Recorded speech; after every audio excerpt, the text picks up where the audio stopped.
God kväll och shalom vänner, profetisk uppdatering onsdag 10 januari 2024. Och jag funderar här på tidigare att ändra rubriken till bara nyhetsuppdatering. Men faktum är att allt det som sker med krig och rykten om krig, oro i världen, naturkatastrofer, det ökade våldet och ökad förföljelsen av kristna i många länder, det är uppfyllelse av profetier i Bibeln. Och framförallt det som Jesus sa kommer att ske, måste ske. Men för den som tror är Gud med i och genom allt. Så jag har några nyheter här som jag då vill läsa upp efter TV-kuppen. Ecuadors president förklarar krig mot gängen.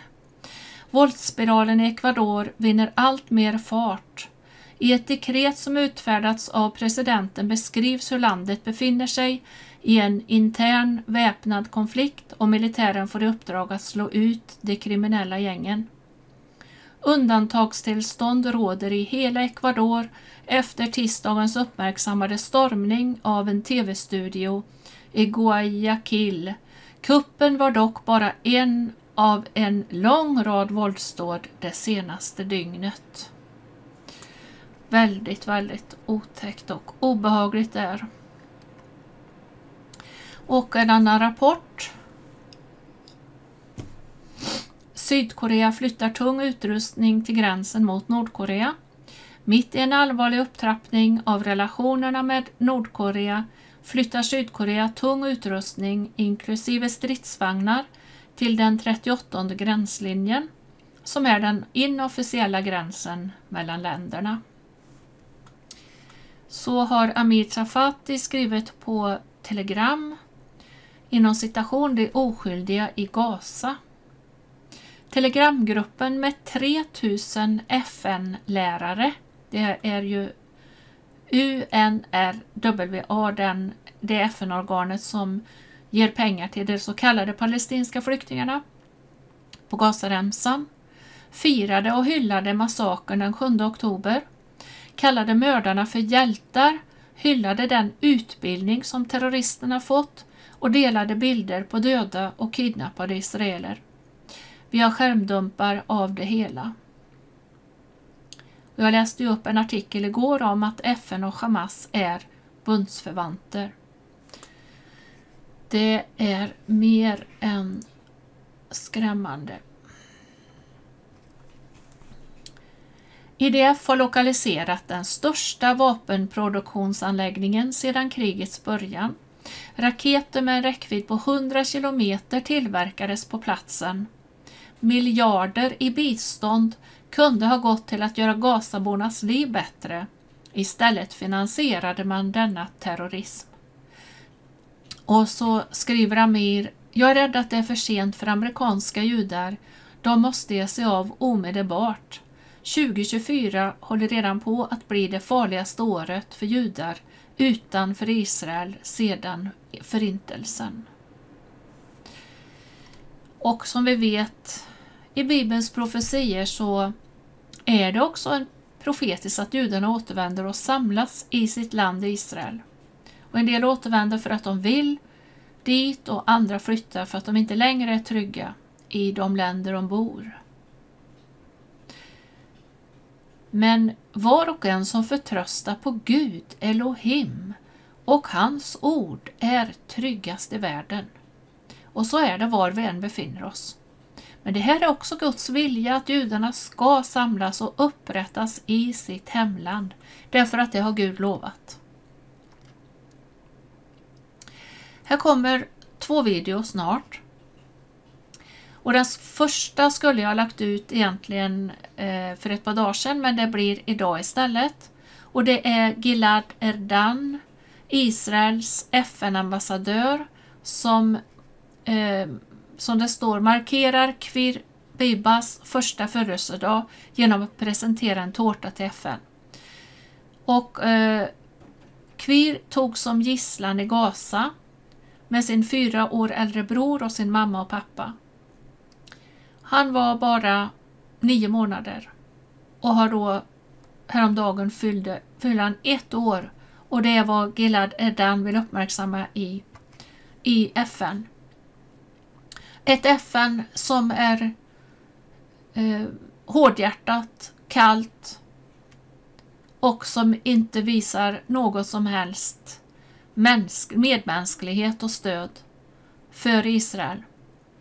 Det är skrämmande, och Gilad Erdan har ju en väldigt otacksam uppgift. Hoppas att han orkar att fortsätta. För detta är ett FN som är katastrof alltså. Oj, oj, oj. Den andra videon är med Jair Pinto som rapporterar från Gaza. Jag hoppar över en del inspelade samtal mellan IDF och Gazabor eftersom det är enbart engelsk text. Det framkommer ändå, tror jag, det av Pinto där han berättar. Det är ju bland annat ett samtal med en IDF och soldat och en Gazabor civil som berättar hur Hamas beter sig alltså. De dödar ju sina egna om de inte gör som de säger. De dödar civila. Det är så terrorister fungerar. Nazister. Men innan videon vill jag läsa upp en del av One for Israels nyhetsbrev för det här året 2024, som är ett bönebrev egentligen.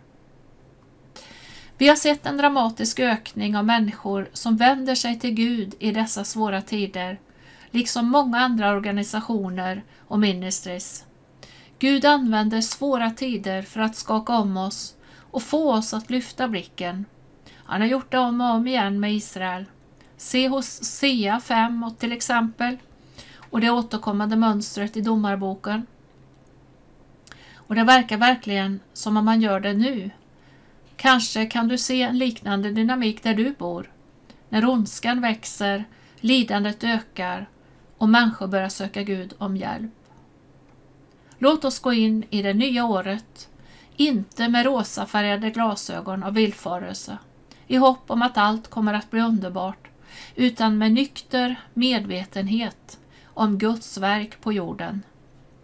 Låt oss komma till honom i ödmjukhet och uppriktighet och söka hans hjärta och hans hand för att hjälpa. Gud har gjort många stora mirakel i våra liv under det senaste året, och vi har sett många besvarade böner, men låt oss inte tröttna när vi söker fler svar. Be för gisslan. Det är omöjligt att föreställa sig gisslans lidanden under alla dessa månader. Vissa är svårt sårade, andra har blivit misshandlade och svårt överfallna. Gud har inte glömt dem, och inte vi heller. Be för deras bevarande under denna kris. Be att de ska bli visad barmhärtighet, be att Gud tröstar och botar dem. Be om deras snabba återkomst till Israel. Be för soldaterna. För att bevara så mycket liv, oskyldiga civila som möjligt, skickade Israel trupper på marken, vilket är mycket farligare för våra soldater. Arbetet är utomordentligt svårt, stressigt och farligt, och många har dödats. Terrorister har satt ut fällor som inspelningar av barn som gråter på hebreiska för att lura soldaterna till döds. Det har varit många katastrofer och tragedier, så snälla lyft upp våra soldater i bön med oss vid denna tid. Be om visdom för dem som fattar beslut, be om änglaskydd för soldaterna, be att Gud ska ge dem mod och styrka, be att de ska lyckas med sin mission och hjälpa de behövande. Be för de familjer som är kvar. Många familjer har tomma stolar vid bordet, oavsett om det är gisslan, kallade för att tjäna i armén, saknade eller döda. Många hanterar den brutala verkligheten att deras nära och kära aldrig kommer hem igen. Låt oss be för dem. Be om tröst och uppmuntran, försörjning och hjälp. Be att de får möta Gud vid denna tid. Be för alla som sörjer och för dem som arbetar med de sörjande. Be för framtiden. När vi går in i 2024 ber vi om fred. Det är ännu inte klart vad som kommer att hända. Om kriget kommer att expandera till andra fronter eller om det kommer att bli ett slut under de kommande månaderna. Låt oss be om Guds vilja i alla dessa frågor. Be att krig inte bryter ut på någon annan front. Be om ett snabbt slut på kriget. Be för att rätt personer ska fatta rätt beslut om vad som händer härnäst. Be om fred och återupprättelse. Ja, det här är vi med i bön för. Det tror jag många kristna utöver världen är med och ber för detta. De här bönämnena. Vi ber för Israel och vi ber för Israels frälsning också. Och vi vet att det finns så många vittnesbörd om bönesvar när man i nöden har ropat till Gud. Och man har bett och ropat ut den judiska trosbekännelsen, Shema-bönen som man kallar den. Hör Israel och så vidare. Och vi välsignar Israel och vi ber för Israel. Och önskar också er Guds välsignelse och shalom. Raped and exterminated 1,300 Israelis in cold blood, since they brutally took 240 Israelis hostage. And today, nearly 100 days later, the General Assembly, nor any UN body, has not even condemned these horrors. Colleagues, on October 7th, little Kfir Bibas, who was taken hostage by Hamas along with his mother Shiri, his father Yarden, and his 4-year-old brother Ariel, was merely 9 months old. And for the last 3 months, he has been held in a dark Hamas terror tunnel. Many of you here are parents or grandparents, and you know it. Each milestone in your children's life is a celebration. Their first step, their first word, that first smile and laugh. Babies are a source of light and hope, a symbol of life. Yet Kfir, little baby Kfir, has become a symbol of the vilest cruelty known to man, the cruelty of Hamas. And tragically, Kfir is about to spend his first birthday as a hostage of Hamas. His first birthday. A quarter of Kfir's life has been spent as a hostage. He was kidnapped before he could even learn to say, Mom, Mama. Is he getting the food and vitamins he needs to grow up and develop, to grow and develop? Is he crawling? How can a baby be a target? A deliberate target? What kind of monsters intentionally take a baby hostage and treat him like an enemy? It is so painful that a baby is being held hostage by terrorists that instead of love, Kfir is surrounded by sheer evil. But above all, it is utterly heart-wrenching that to the UN, the pain of an innocent baby has been all but forgotten. For heaven's sake, a baby is about to spend his first birthday as a hostage. A hostage in the hands of the rapist murderers of Hamas. A sweet baby is being held hostage, and you prefer to discuss a ceasefire that will keep the Hamas Nazis that abducted him in power. Fear is in the hands of Hamas, and you are focused on supplying aid to those that took him? How is bringing fear home not the top priority for the UN? How morally bankrupt has this body become? Yesterday, I spoke with members of Kfir's family. They cannot fathom how the whole world has not mobilized to ensure his release. How this room is not trembling with deafening calls to bring him home. Why are you not holding Hamas accountable for the most heinous war crimes? Hamas has not even permitted the Red Cross to visit Kfir. It is a stain not just upon the UN, but on each and every one of you. Despite the UN's moral rot, the citizens of Israel are resilient. We have faith, we have hope and unbreakable resolve, and we will continue fighting to defend ourselves. But sadly, if you ignore the suffering of our children, the suffering of little baby Kfir, I will stand here today and mark Kfir's first birthday. I will remind you of your moral obligation to fight for Kfir and his right to celebrate his birthday.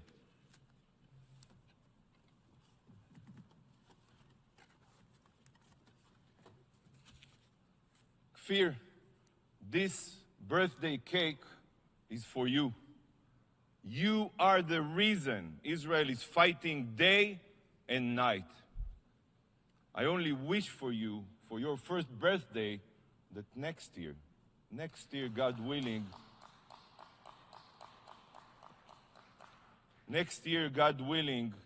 you will celebrate your birthday surrounded by the love of your family, and that we will live in a world where the suffering of Israeli babies is important to the UN.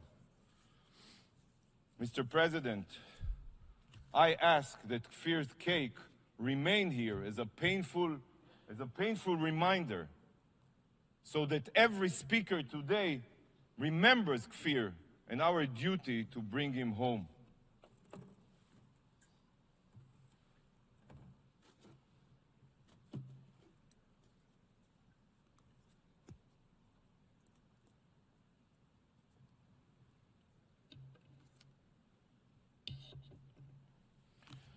The UN, an organization that remains silent when babies are taken hostage and women are viciously raped, has become an accomplice of terrorists.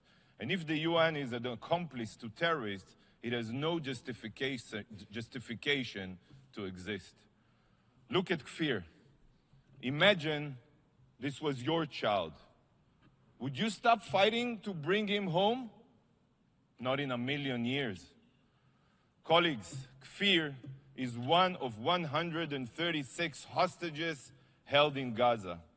When you make empty declarations calling for the release of hostages while continuing to focus only on ceasefire and situation in Gaza, you quickly forget that every hostage is an entire universe. These are brothers and sisters, sons and daughters, fathers and mothers, grandparents and friends. 21-year-old Almog Meir Jan is a fun and loving son and grandson. He spent the Friday night before he was kidnapped from the Nova Music Festival taking care of his grandfather. He loves music, soccer, and he wants to study computer science. 23-year-old Eviatar David is a musician. He plays the guitar. He loves jamming with his brother Eli and sister Yaela. He's warm, modest. Orit Meir and Galia David, the mothers of Almog and Eviatar, are here with us today. They are watching and they are waiting. They are waiting for their sons to come home. But they're also waiting for you to act. You are failing them.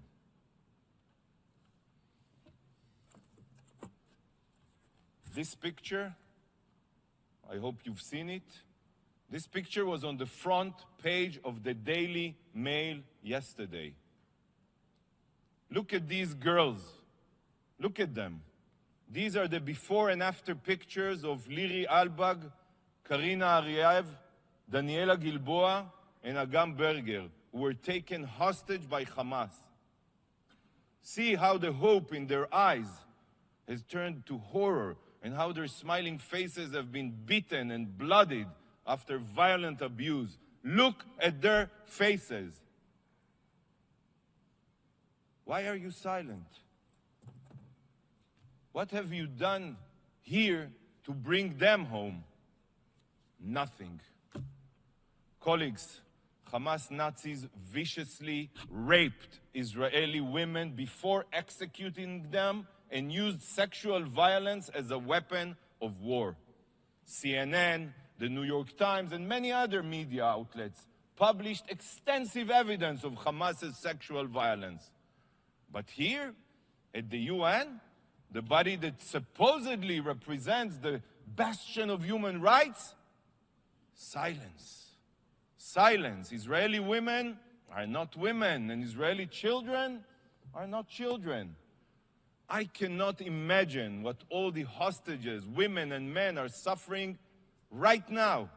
It breaks my heart to think about it. What if your children were held hostage? Your sister or brothers? What would you expect the UN to do? What would you expect the world to do? This is the 95th day in the Hamas-Israel war, and I'm Yair Pinto, reporting to you from Israel.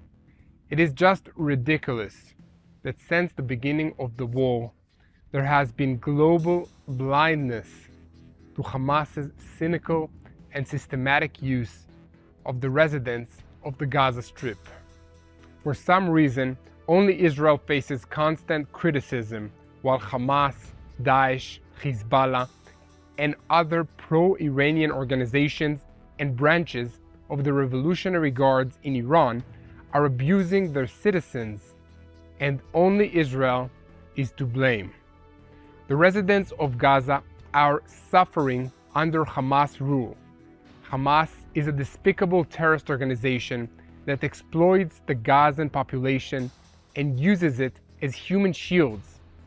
Values such as hatred, murder, selflessness, and personal gain are key values for Hamas. That's why I'm not surprised to hear the recordings released by the IDF. Listen to a conversation of Unit 504 when an IDF officer talks to residents of the Gaza Strip.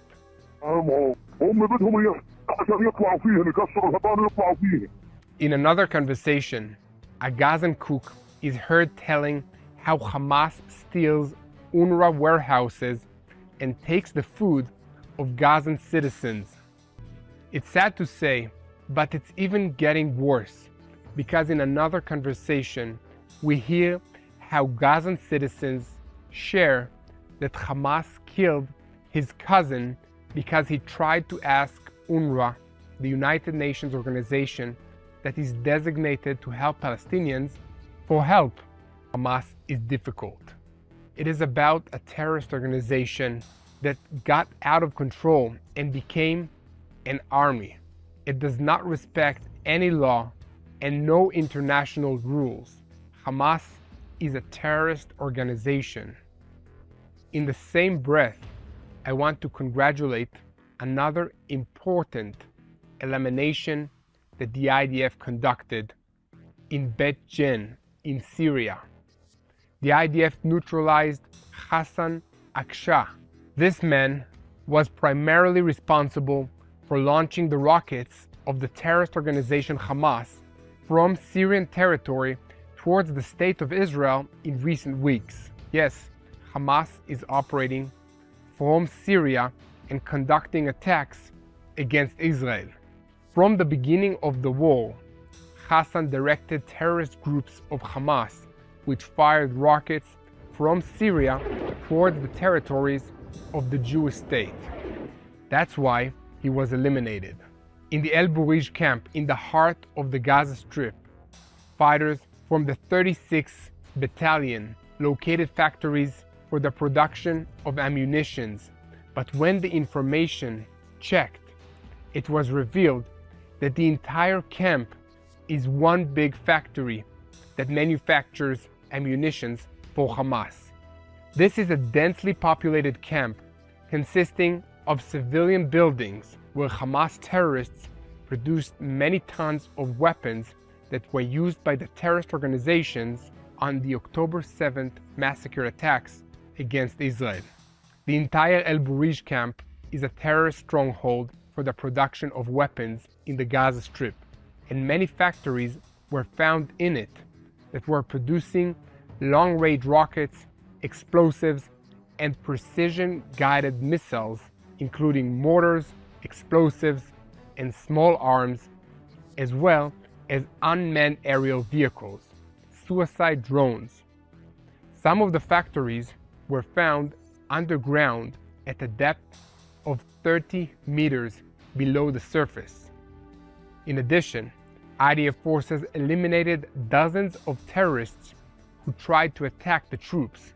The Golani Brigade's combat team, located in the north of the camp, the largest missile factory since the beginning of this war.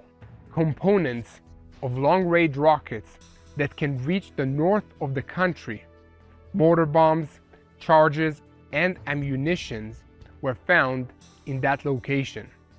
The factory is connected via underground shafts to a branching networks of tunnels that was used to transport weapons to all the battalions of the terrorist organization Hamas along the Gaza Strip.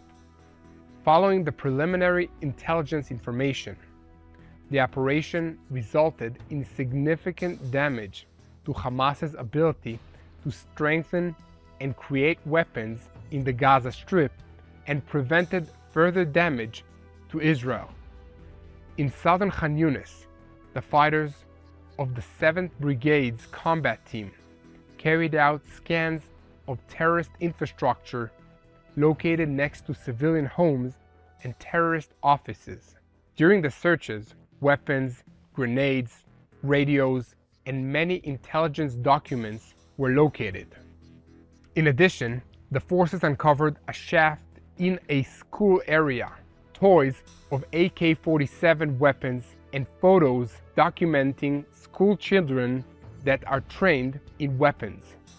During the operation of the combat team, several RPG missiles were fired at the troops. The forces returned fire and eliminated the terrorist squad that conducted out a shooting attack using tank shells and airstrikes. In northern Israel, an Air Force fighter jet completed an attack on Lebanese territory, during which a military structure of the terrorist organization Hezbollah was destroyed. Following a warning about the infiltration of a hostile aircraft earlier today in the area of Emek Achula in Kiryat Shmona in Israel, the air defense fighters successfully intercepted a suspicious aerial target that crossed Lebanese territory on its way to Israel. In addition, earlier today, an anti-tank missile was launched from Lebanese territory towards the Mount Dov area, and as a result of the launch, an IDF soldier was slightly injured. The soldier was taken to a hospital for medical treatment. His family was informed. I want to salute 4 heroes, 4 IDF soldiers who fell defending the country of Israel. May their memory be blessed, and let's pray that their families be comforted during these hard times. Sergeant Roy Tal, 19 years of age, from Kfar Yoshua, a fighter in the 94th Battalion, Kfir Brigade, fell in the battle in southern Gaza Strip. Major David Schwartz, 26 years of age, from Elazar, a fighter in the Engineering Battalion, was killed in the battle in the southern Gaza Strip. Major General Yakir Hexter, 26 years of age, from Jerusalem, a fighter in the Engineering Battalion, fell in the battle in southern Gaza Strip. Major General in Reserves, Gavriel Blum, 27 years of age, from Bet Shemesh, a fighter in the Divisional Engineering Team of the 36th Division. He was killed in the battle in the center of the Gaza Strip. Israel is surrounded by enemies. From the north, we have Hezbollah operating in Syria and in Lebanon, while in Gaza and in Judea and Samaria, we have Hamas terrorists and other Islamic terrorist organizations. We have the Houthis that launch missiles and rockets from the southern part, from Yemen, towards Israel. We need your help. We need your help in praying for the peace of Israel, and we need your help in sharing the truth of what is happening in this region and who we are fighting against. People should know that we do not seek war. I want to go back to being a civilian and to spend more time with my family. And like me, there are hundreds of thousands of IDF soldiers that are in reserve. This is not their job, but they do this because we must defend our country. So join us in prayer for our families that are back at home, and keep praying for the peace of Jerusalem, and together we will win.